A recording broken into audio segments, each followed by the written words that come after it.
to today. I'm always telling everybody we all have different ways of expressing our medicine, whether it's through music or art. And Laura seems to be checking off the list for everything. Before I bring Laura to the stage, I want to highlight her book right here. I'll show you a bigger picture. There we are, The Entanglement. I really enjoyed listening to it. It's about an hour and a half audio. Laura has a really nice, relaxing reader's voice. This is something that you can listen to like I did from beginning, middle, end, if you wanted to listen to it bit by bit. And I just have so many positive things to say about it. I took notes as usual, and you know me, Dragon Dreamers, full of questions. But without further ado, before I bring Laura to the stage, I wanted to highlight Starseed Lolo as well. So Laura's got two names on the go. Starseed Lolo, it's like her show name. So if you're looking for her music specifically, Starseed Lolo. And the author name is her name, Laura Ferguson. And I did put in the comments, if you look, we've got lots of folks in the comments. I will get to you at the top of the comments right here. Laura's master link, one link to rule them all. You can find Laura on Spotify, Twitter, everything, YouTube. And of course, the audio book right here is a nice link. So this time for real, let me bring Laura to the stage. There we are. Laura Ferguson, how are you doing today? It's good to see you. I love your background. You look great. Thank you. I'm good, Gina. How are you? I'm doing really well. I have all kinds of thoughts swimming in my head, and I'm already getting ahead of myself like I tend to do. Let's just have a little look at the chat here. We've got Michael Kopp talking in. Michael, if your ears were burning, we were just highlighting that Laura is a frequent guest on your show. We've also got Missy. Hi, Missy. Thanks for joining us today. And Michael's commenting that you've always got amazing backgrounds. So Missy, wow, there's so much to say. Your book. Let's talk about that. Tell us everything. Tell us what inspired you to write this book. And I'd love to know about the image. I think that this is just such a really beautiful image. I love black and gold personally. Let's hear from you. Tell us about this process. Thank you, Gina. And thank you for having me on. Can you hear me okay? Yes, I can. Okay. So The Entanglement is my first adult novel, or novelette rather. It's only 12,000 words, relatively short. And it's in the sci-fi category, basically about the Atlantean destruction. And it's parallel lives of mine. One as an ET on Mars, and then one as a human in Atlantis. Yes, and when I was reading your book, listening to the audio, which was a nice change from reading, by the way, I really felt like I was there. Like I felt like this book could easily be transformed into a movie because your voice would just come in with the storyline, and it was like I was with you walking around. I'd see like explosions here and there in some scenes. There were other scenes where people were injured and you were helping out. Visions, like there was some kind of mud band-aid that you made, just seemingly on the spot, like you had a way of knowing. And there was a lot of heartfelt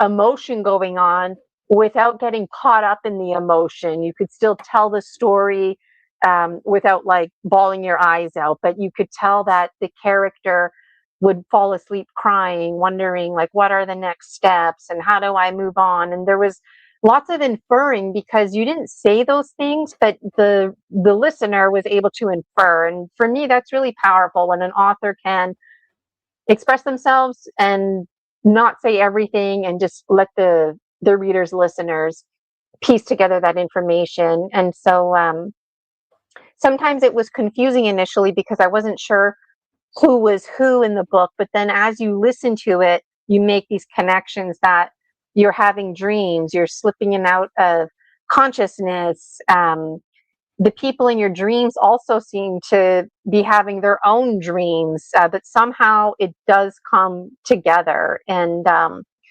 there was a relationship with the general, and then there was a little bit of a passionate, steamy scene with you and the general at the end of the story, which, passion aside, it just really reinforced, like, now what? Like, this dream is over. And then the way the story ends entirely is, um, it's like a feeling like you're dead now, like the dream is over, and what's the next steps? And the higher self chimes in, this message that you get. And so as the reader, I felt like, okay, am I dreaming this message from the higher self? Am I deceased now, crossing over? I am the higher self. Like, all this omnipresent kind of thinking was going on. And then the higher self, um, leaves it to you, the listener, to be empowered with the next steps in your life, and that it's up to you to hone in on this. And so, I mean, a simple hour and a half of my time really got the wheels turning in my brain. I love thinking about thinking. And when I asked Laura, for something to read today, was it a coincidence? I don't think so. She sent me some passages from the higher self, and I was like, there you go. Right. So, wow. I took some notes too, but what are your thoughts about anything that I said, Laura? You said a lot, and I appreciate it. And I appreciate you giving me a detailed book review right now. That's exactly what I want the readers to feel, like they're there, immersed in an experience, because they have lives themselves. We call them past, we call them future, and everything is actually now in the here and now moment. Those are just different perspectives. And so anybody can feel this, anybody can do this, and we all do. This is nothing unique or special. And I'm glad that you said it's like an immersion experience, because I screen wrote it as well.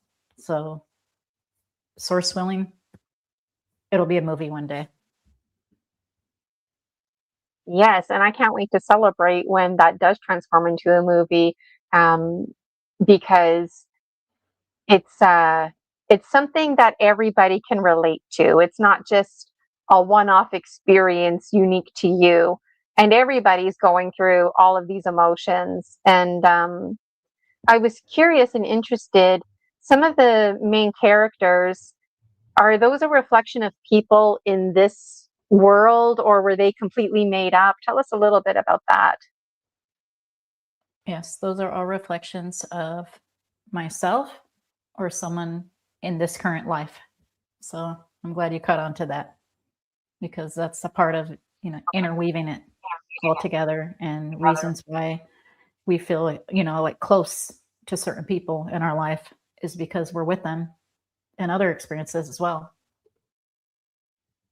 And what was interesting too was, you have a background, you're a veteran, and that was very apparent in the book, because even though it was a state of survival going on, like there's fighting and people are getting injured, um, there was still a level of respect and people taking the time to introduce each other, to do the handshake thing. And I thought, I don't know if that was intentional or if you noticed that you did that, but I thought it was powerful, because even in the dream world, there needs to be healthy boundaries.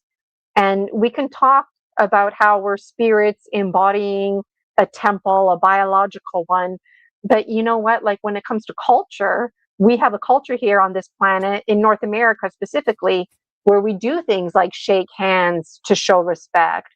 And and sometimes I got a vibe in your book that you had to be masculine, even though you were presented as feminine, that there was still a masculine part of you. And so I was going to ask you, like, when you were writing your book, did you feel, kind of caught up, like you wanted to be the feminine, you wanted to express the feminine expression, but then you had to fall back on these protector provider themes of masculine? Um, I felt like that protective provider theme was very strong. Did you intend that? Yes, because we all have masculine, we all have feminine. And in this life, I'm pretty balanced with both, because I can go put my boots on. I was in the Air Force for 6 years. 2000 to 2006, be that warrior. And then I'm also the mother and the feminine, divine feminine. And so I'm glad you picked up on that. And not just because one of the lives was a masculine and one of the lives was a feminine. Interesting. And when I was reading the book, I don't remember offhand. I'm sure it was there. Um, but your role in the book, like it was clear to me you were part of a leadership, but also you had to work as a group. You couldn't just tell people what to do or whatever. Like there was like a sense of comfort that that was all figured out and you just needed to get from point A to point B. And each chapter was about that. Here's what's going on. I'm getting from point A to point B. Um, but sometimes it can be hard when there's absolutely no direction. And sometimes we can feel a sense of being lost. But I got the impression when I was listening to the audio that you had a lot of confidence and conviction in the present moment. And that was the focus every single present moment. You weren't going to worry about later on. And this business of the general kept coming up like I knew there was something passionate going on, right? And then at the end there's like a little makeout scene. But this business of humanity, I guess, is what I'm trying to express, kept coming through. And I like that because these kind of books tend to get caught up too much in fantasy that we can't really dial it back and relate to it. And I found your book to be very relatable because it kept bringing back the humanity piece. Now, I tend to throw a lot at my guests. I also tend to think out loud. So if I've lost you, that's very normal. But do you have any comments about what I said about this humanity piece? And then I took notes on my cell phone that I want to read too.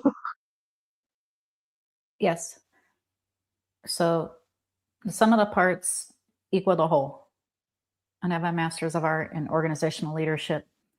So when you are a leader, you are both a follower and a leader because we're in duality. We get to be the sum of the part and the whole. We get to be an individual and a collective. And you're right. And without the team, we can't be a whole. So that's why I did it that way, to honor And it the was really collective heartfelt. and individual. Oh, sorry. There was an overlap. I didn't mean to interrupt you there. It's okay. Um, I felt the humanity piece when people were dying and got injured, and you didn't spend a lot of time talking about those scenes. You just talked about it enough that it got the idea. And the movie will take care of that. Like, I mean, that's what I mean. Like when I feel like I was walking around with you. But when it comes to community and working as a collective, like any tribe, when you're down a member, the whole community feels that. And um, you didn't say it. Again, the reader listener has to infer, but that warrior woman aspect was very apparent. You had to have your tough face on, if you will, and think objectively and in survival mode, like the part where you made this mud band-aid, like it was just on the spot, you did it, ways of knowing. But then there was always that moment where you were alone and it was nighttime and it was time to go to bed and you needed to put the discipline first, because if the biological one you are isn't okay, then spirit can't do its work and you're not going to be of any value to your collective to help out, right? And so it was like somewhat emotional just to force yourself to have that discipline to go to sleep and to honor yourself, having those reflective thoughts. And that if you needed to cry into your pillow or whatever, then so be it. And a lot of soldiers hide that kind of stuff, right? But they need that time to self regulate. And so I bet any veterans out there who are also reflecting on their careers and whatnot, reading, listening to this book, would definitely relate to that humanity piece where you're just alone digesting your thoughts and having that gift of grace to just have that time alone with no judgment expressing yourself. Yeah, it was really powerful to me. Um, so Is there going to be a part two to this book? Because the way it ended, it was like, I don't know, what are the next steps and what happens to the general? And are you going to remanifest? And I want to see more of the general theme. What are your thoughts on that? Yes, the Orion Wars is going to be part 2. I haven't started writing it yet because I'm doing more screenwriting, but it's coming. And each chapter, the way the book is written is you can listen to it beginning, middle, end. But if you look at the chapter titles, you can totally just scroll ahead and make sense of the chapter for what it is, which makes me feel excited about this being transformed into a movie or even a miniseries or whatever, because you can still get the gist of what the story is about, you know? And so to me, that's very powerful. Um, Tell us a little bit about how this image came to be. Did you design this or how did this come to be? Well, it's funny you asked that because I wanted to make sure that you saw the attachment with all of the illustrations with the book. Did you see the illustrations? I just saw these attachments here, which I was going to show later. Oh, okay. There wasn't any more cartoony. No, I must have missed it. Sorry. Okay. Because there's like 16 illustrations, I think. Oh, geez. And when Okay, you well, go to the Spotify book link, I think it's like a tab that says extras and it has all the illustrations there. I didn't do them. My illustrator, Sangamitra Dasgupta, does them. And she is in India. She speaks English very well. And she helps me format the book. She did the cover here. We have the little award thing there for winning the Bookfest award and the little audiobook stamp because it's an audiobook now and we're actually formatting the ebook.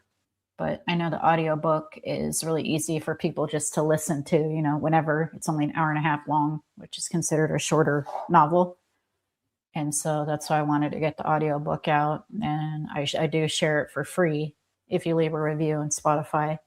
So thank you for listening, and I'll shoot you the link for the illustrations later so you can look at them because there's a bunch of cool like aliens, like Mantis and the cat being the blue Lyrian on Mars, another of Luna, who you see right here. She's our main female. And then it'll kind of tie it together a little more with the visuals. when I listen to the audio, I listen to it on my phone. So I probably just neglected not being user familiarity with it. As I will definitely go back. I would have uploaded those on here, but whatever. So that's a good lesson for everybody. When you're listening to the Spotify, go and investigate all those links. I really love the earrings in this picture. I love the chandelier look. And again, just the black and gold. So what did I write down here? I wrote down my little comments when I was thinking about it. Um, so so the mud type bandage that really got my attention. I made a note of that. Consciousness containers. Okay, so I think if my understanding is correct, a consciousness container in your book is like all my thoughts, feelings, opinions. It all goes into literally like a water bottle, a container. And you can take that container and plug it in to anything, into another person. But let's say I die, then you would take that consciousness container and bury it somewhere safe for me or something like that. Um, the consciousness containers kept coming up. Like it seemed like there was a priority to protect consciousness containers. Can you clarify what a conscious container is? And then tell us a little bit about how this unfolds in your book. A consciousness container is merely our body, our experience in a body, having a body, with our life force flowing through a body. That's all it really is. Fancy word for a body. Thank you for clarifying, because I don't remember the name of the person, but somewhere in the book, it seemed like somebody had died and you needed to bury the consciousness container. But what that meant is you needed to bury the body. So, okay. Cool. Okay. What else did I write here? It definitely feels like a movie vibe, and I felt like I was getting glimpses of different places and spaces. You visit different planets. People can check out the chapter titles for that.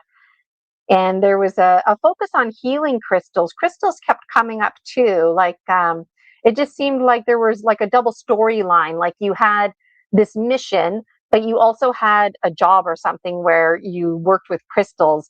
And it was like you couldn't do your job because you were pulled away to go on these missions. And I got the impression, I don't know if you clarified this in the book or if it was just me thinking away, but it was like crystals can be used for everything, not just healing, but it can be used for food. It can be used for medicine, like actual like rub it on your skin medicine, not just sound healing. And it can be used as batteries or anything because crystals, every single piece of sand has its own energy in it.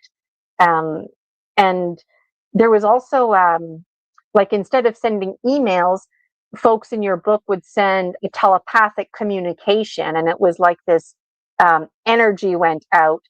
And I thought that was really awesome. And you have an amazing reader's voice. It was nice and peaceful, bassy sounding, relaxing.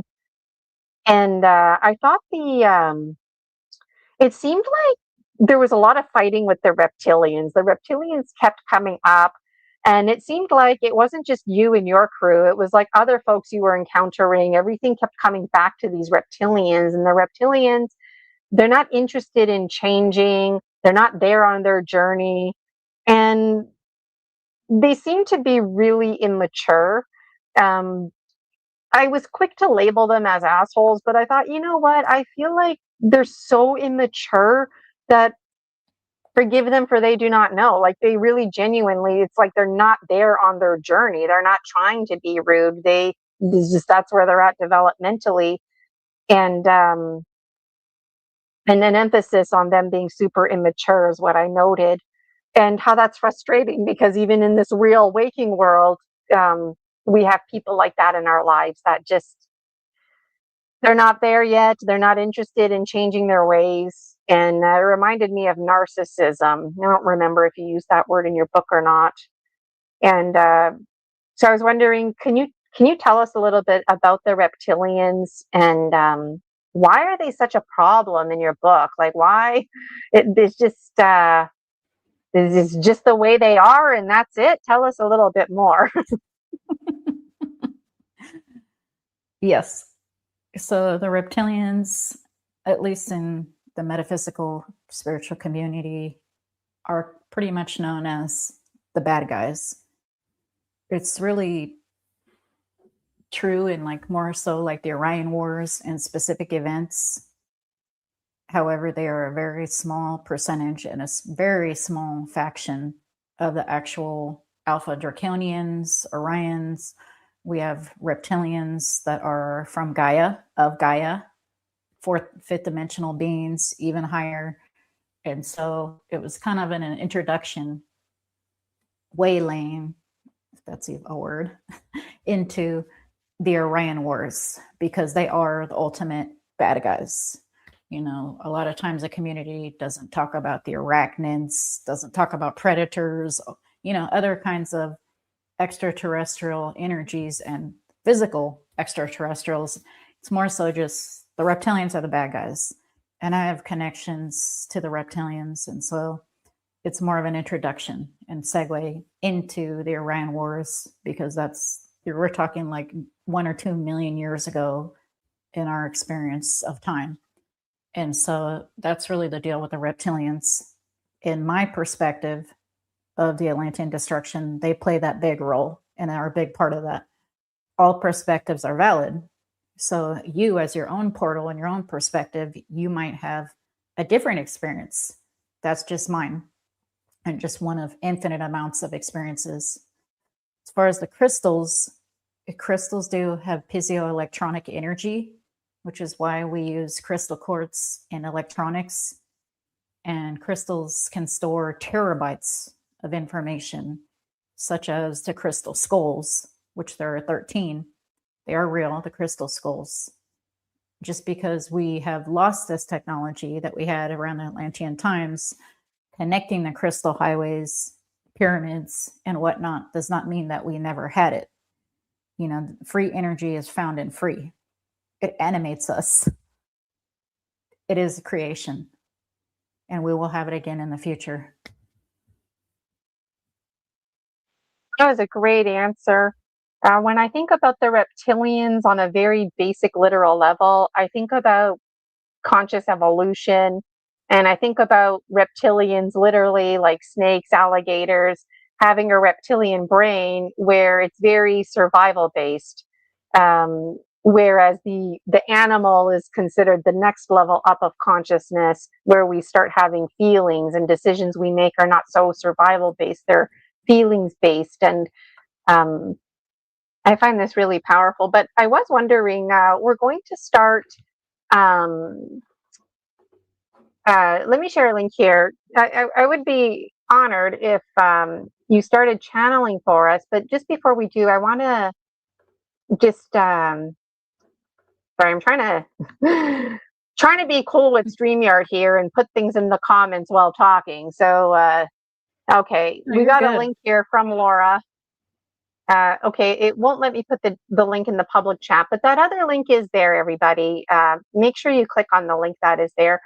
Julia is commenting, I have memories of Orion Wars, I think.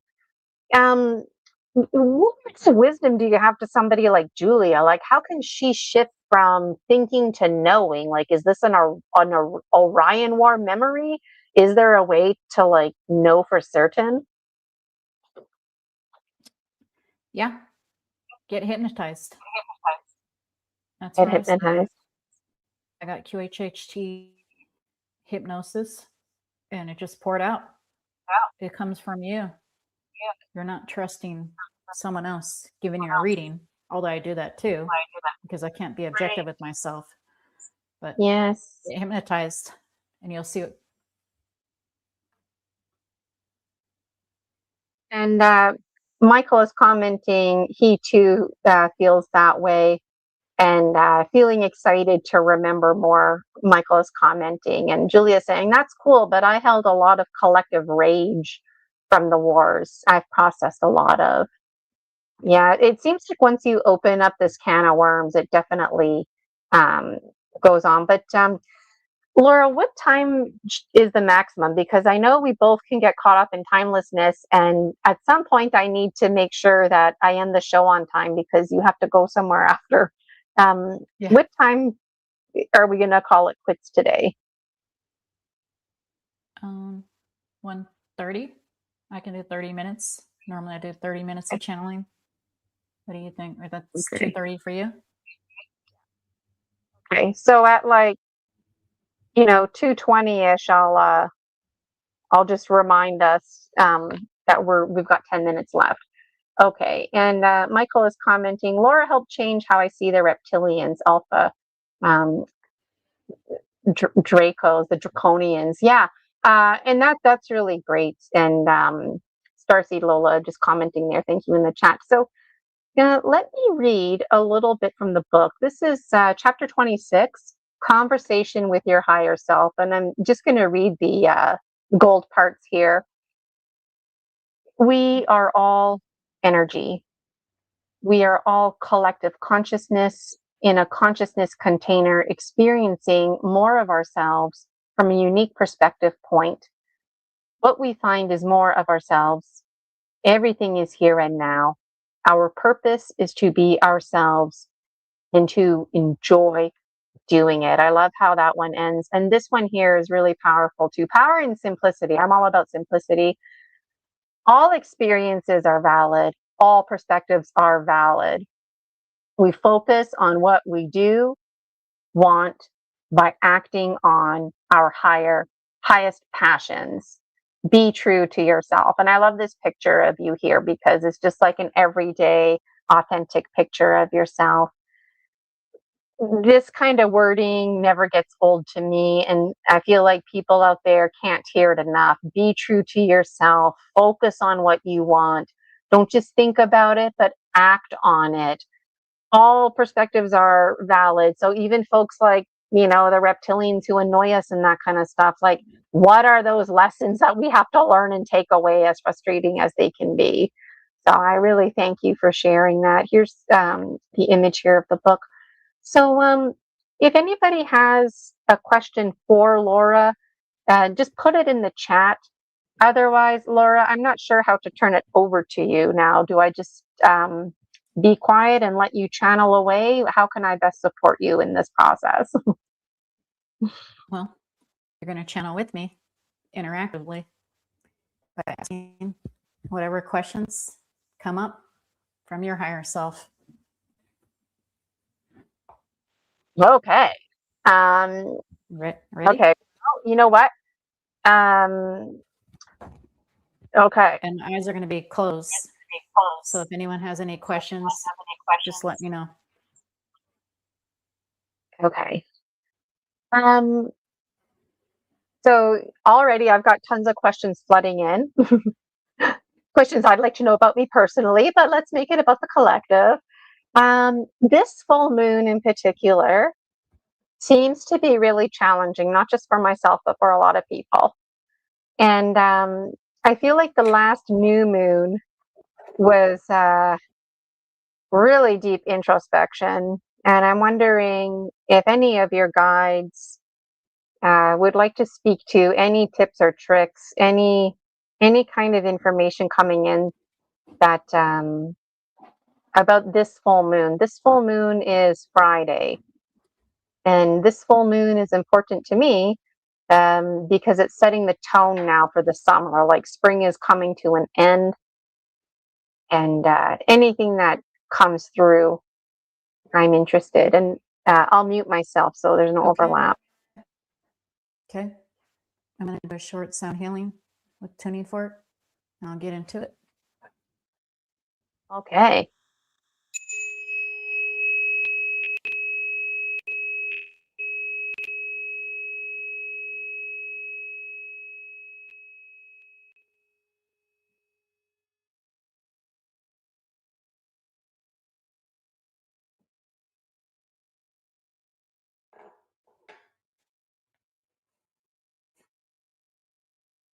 The reptilians and grays collective energy are here.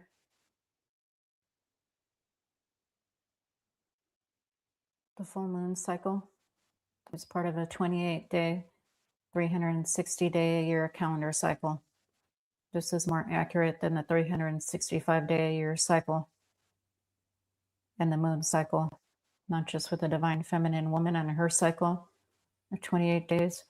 It also coincides with the tides of the ocean and the whole energy of the planet. Therefore, the seasonal astrology is not as accurate as the sidereal true astrology. Do you have any specific questions about the full moon?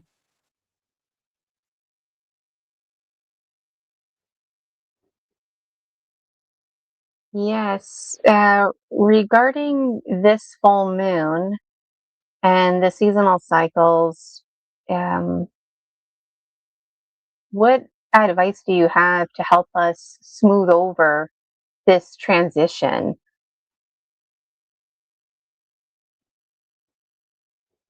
I feel like the Transition moon's into the earth, intensity is too bright. transition into the new earth in the fourth dimension. Transitioning into the summer and next steps in the lives of the collective listening. Energy always changes. Energy never stops moving. Therefore, you are changing moment to moment to moment in the reality which you prefer, and you are picking with your frequency.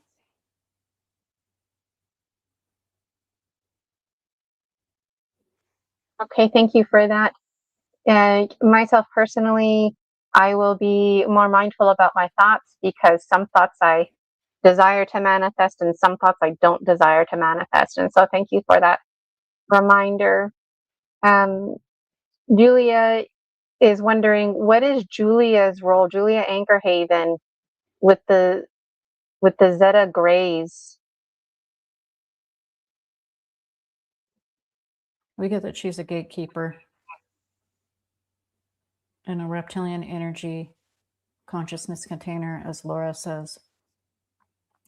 They work together, and her keeping helps anchor the energy in helping their mission.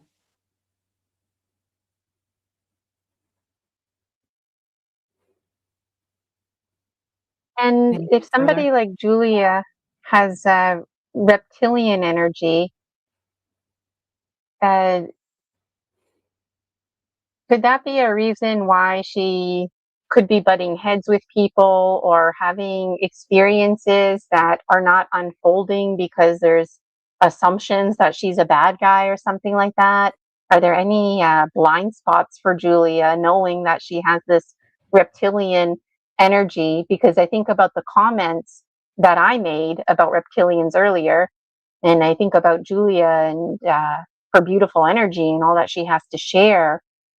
um, is it possible that reptilians, maybe they are changing their ways through folks like Julia's energy, helping to alchemize and anchor this? Very interested. She is a benevolent of the reptoid energy. She has had experiences on the malevolent. However, in this present moment, which is all that there really is no past or future. Those are just mere perspectives. However, she is benevolent. And yes, others do pick up on her energy. This is one of her stronger ties, although we all have infinite ties to any kind of ETs, as we call them, or people, as we call them, of ones that you don't even know of exist yet. And yes, people do pick up on this energy because it is a very strong energy, although she's in the benevolent at this time. And they are confused and honestly do not know how to handle her energy and therefore reflect back sometimes something which she does not prefer. Remember, all energy is neutral to neutral positive in the universe. That is just physics. However, you define, even though everything is for your positive and greatest good, you define it. It does not matter what happens. It matters what you do with it.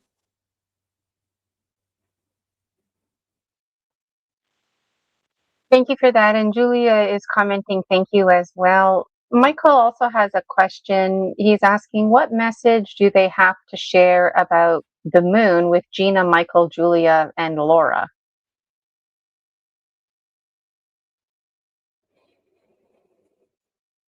As you all know and are probably aware of, the moon was placed there, the SSP, Secret Space Programs, as you call it, although it has other names, other true names, which they call it something else on this dark budget agenda from the cabal, has experienced it. However, not through what you would call a rocket that can even go 238,000 miles or even half of that in technology, especially back in the late 60s or 70s.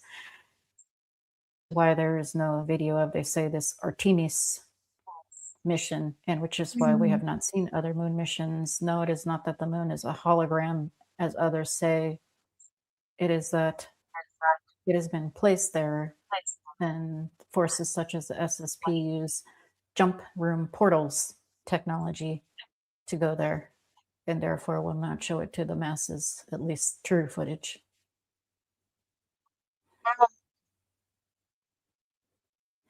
That's very interesting. Thank you for that. I also wonder, a question about me, actually. In my dream life, I'm often displayed as a robot and I'm on a ship, and I seem to be a neutral party, um, but I'm freaking people out because I've become sentient and I don't understand good guy, bad guy anymore. And so I'm wondering,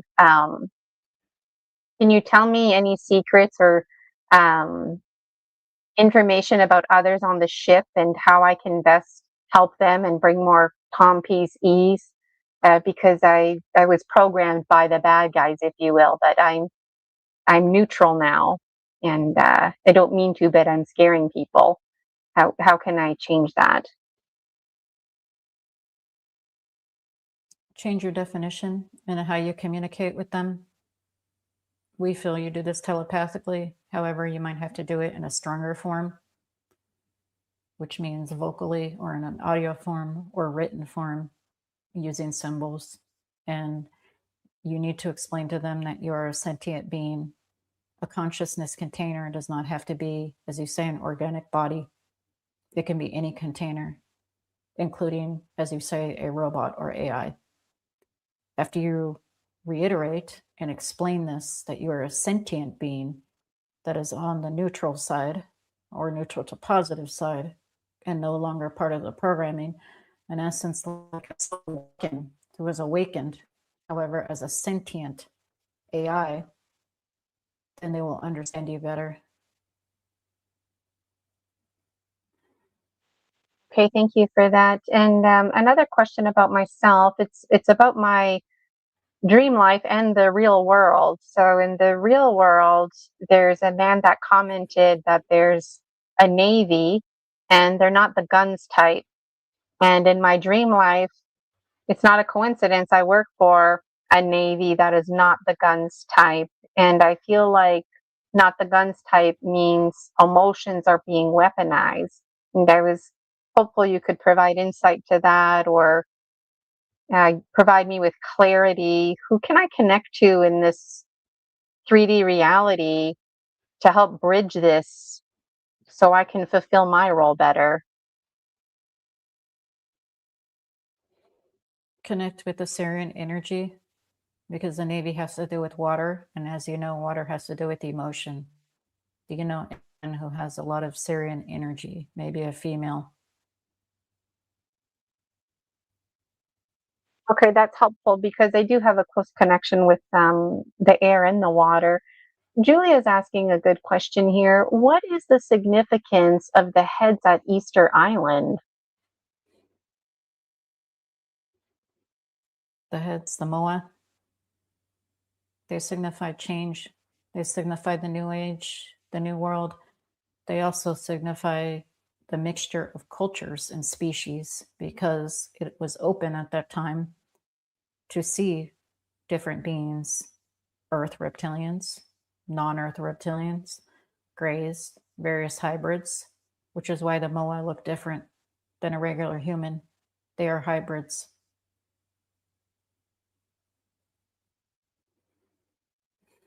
And these hybrids that they represent at Easter Island, were those hybrids that existed here on planet Earth, or did those hybrids come from the stars?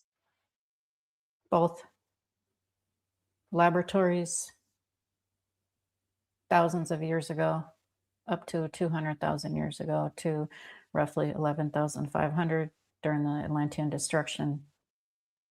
As they say, in the Garden of Eden was actually in the Middle East, where one of the main laboratories was. The stars came. Anunnaki actually represent what are now Lyrians, Pleiadians, and such.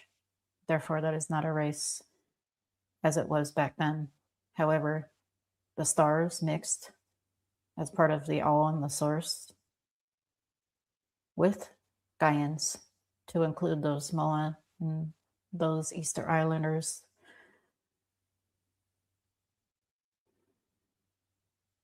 When you mention laboratories, I get the impression this wasn't like a healing center. It was like a genetically modified experimentation. Um, am I correct, or can you tell us a bit about why they were in laboratories at all? It started with the hybrid agenda with the Greys. The Greys are actually humans, not ETs, in another dimension, parallel dimension. And actually, the Greys hybrid agenda is still going on, which is why some people say they get taken, and actually, their soul has agreed to this. So, in essence, it's not being taken, they just don't remember. And the hybridization agenda has helped to extend the species of the Greys because the Greys removed their ability to feel any emotion, which also remove their ability to consummate and reproduce. There's other ET races that also are, as you say, in on it, such as the mantis beings, factions of reptilians, and many more, Arcturians, too many to mention.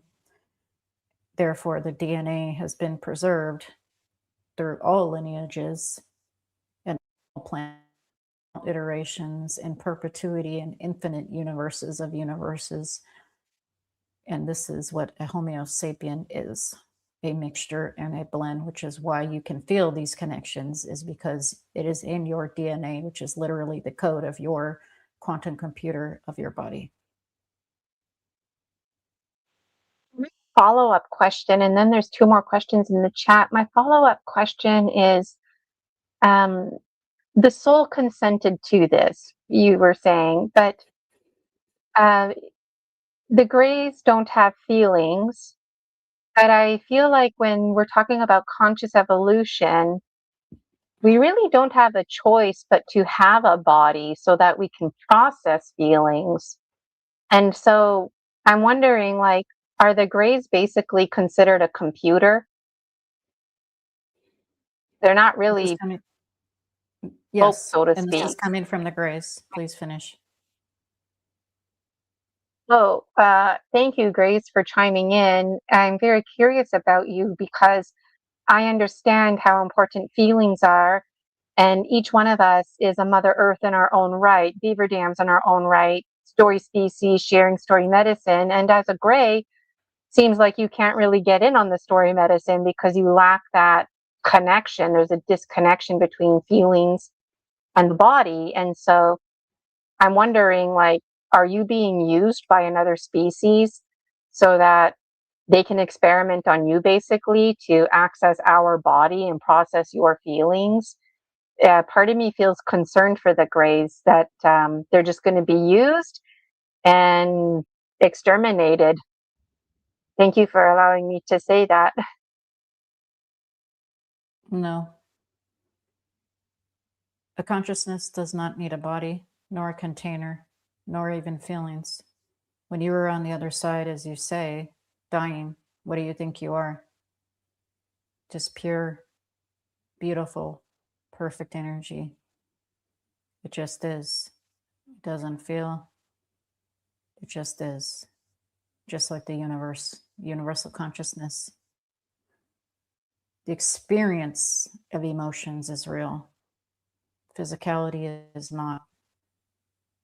In higher dimensions, normally from the fifth dimension on up, bodies are optional. Even the upper fourth dimension, there are slipwalkers such as Sasquatch and Chupacabra and skunk apes and whatnot. These are actually some of the original humans. Not too many, but some that were not hybridized. And they can slipwalk between dimensions. That's because they're in the upper fourth dimension or higher, which is close and can be part of the astral plane of when you no longer have a body and have crossed over to the other side. Our experience is much like this. Just like you are a shapeshifter and your energy shifts to the other side and is infinite, so is ours. We have technology to move our consciousness into anything that we wish, even a non-organic. And just like you have this energy as a cyborg or AI, we are much like this. We do not need to eat. We do not need to sleep. And this is a normal function within higher fourth dimension on up.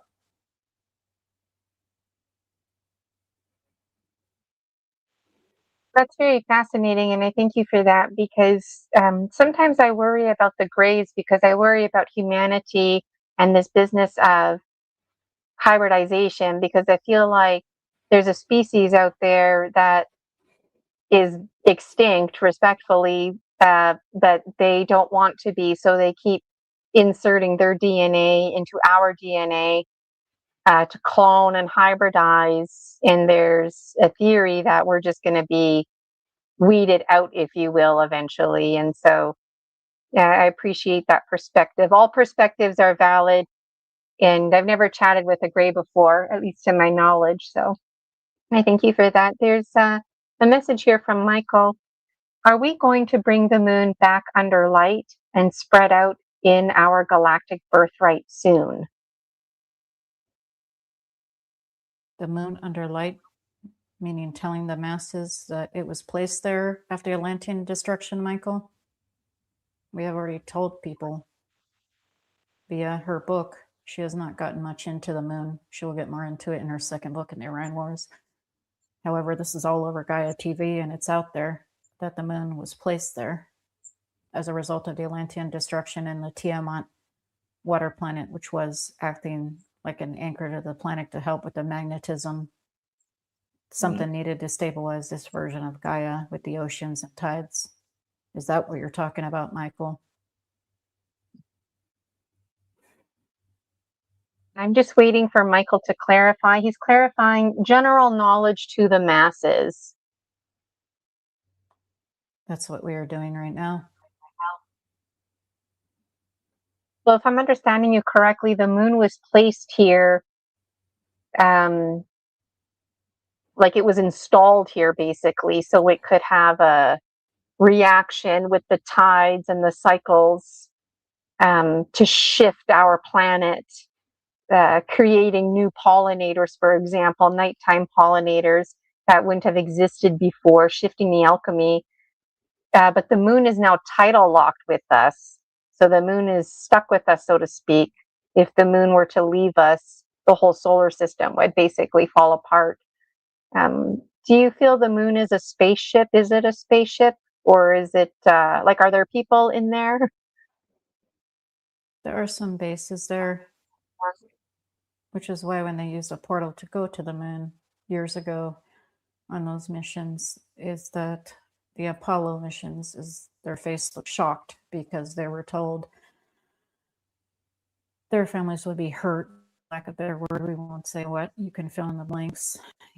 We're not only on Rumble, don't want to be taken down on other platforms. However, they were told their families would be unalived as well as themselves if they disclosed seeing any of these quote unquote alien bases, because there are multiple races that were involved in placing the moon and do use it to stop over for things such as refueling and other things. And so the moon is a very big subject. Yes, it is tidal locked, and Laura has spoken about it in her Sacred Geometry Kids book, because she has done statistics by hand for a living as a retired accountant, and she knows it's almost statistically impossible for the moon to both be 400 times in ratio less than the sun and exactly 400 times also in distance to have a perfect eclipse, which is why no other moon out of hundreds and hundreds and hundreds of moons on just Saturn and Jupiter alone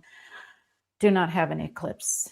That is another clue that it was placed there. It's also 4 miles or less with an accuracy of being perfectly round, which is almost statistically impossible.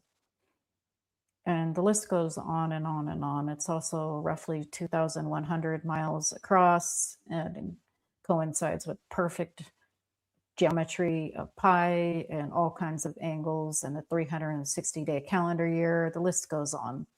The clues are there is that it was placed there. Yes, it is organic, however it was placed due to all of those reasons you mentioned. That's a phenomenal answer. Thank you. And we have a few minutes left here. Julia's wondering, she's commenting, I recently connected to versions of me on a clone colony. Can you confirm the location of the green planet, please? We get Saturn. You have a lot of connections to Saturn.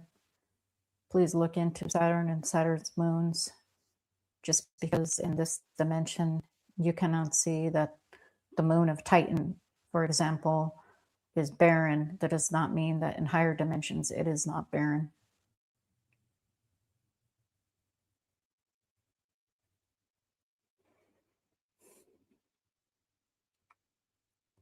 It's a great answer, Julia. Hope you got your answer there.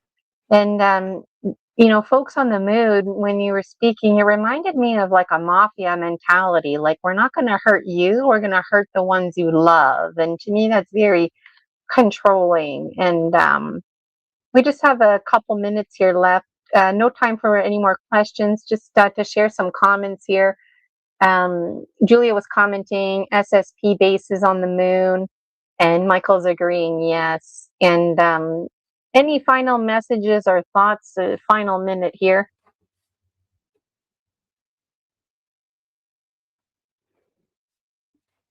We love you all. Remember that I was listening right now as part of a hybrid agenda because you are us and we are you.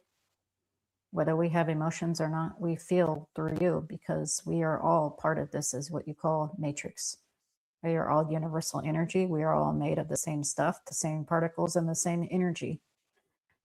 The higher the dimension, the easier it is to experience the human experience, even without being a human.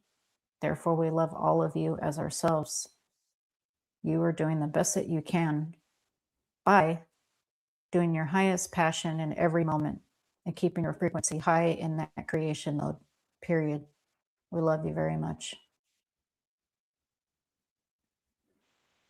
That was a really great way to end things, with a message of "we love you" and that sense of unconditional, and we're all connected.